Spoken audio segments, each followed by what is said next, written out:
बिल्कुल, आगे बढ़ते हैं, अगले रिपोर्टर का रुख कर लेते हैं। हमारे साथ इस वक्त अभिषेक उपाध्याय मौजूद हैं और आइए अभिषेक का रुख करेंगे। उससे पहले अगला सवाल पहले जानते हैं, उसके बाद अगले रिपोर्टर का रुख करेंगे। और अगला सवाल क्या है, ये टेलीविजन स्क्रीन पर आपके सामने, क्या मायावती के अकेले चुनाव लड़ने से बीजेपी को सीधा फायदा मिलेगा क्या? और लीजिए, इसमें बीजेपी को सीधा फायदा मिलेगा, ये बहुमत की राय निकल कर आ रही है इसी वोटर के सर्वे में, क्योंकि 54% लोगों का मानना है हां इससे सीधा फायदा बीजेपी को ही मिलेगा।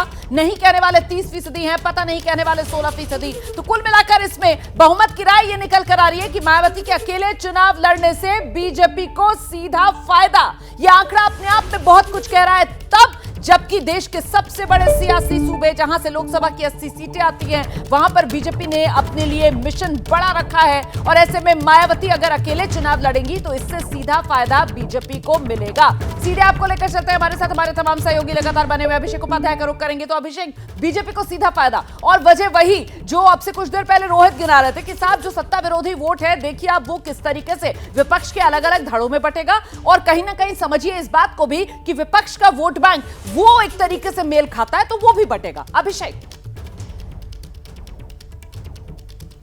बिल्कुल ठीक कह रही है रोमाना। देखिए, जो रोहित कह रहे थे वो जमीनी यथार्थ है।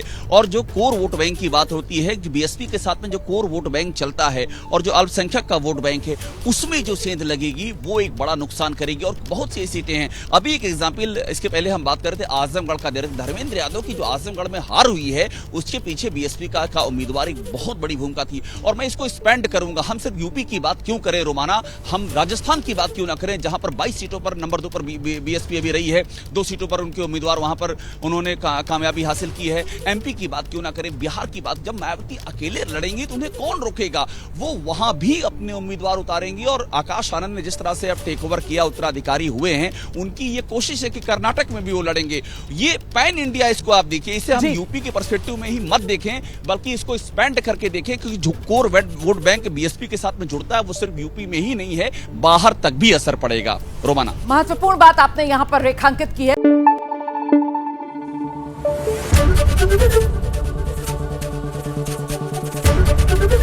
एबीपी न्यूज आपको रखे आगे।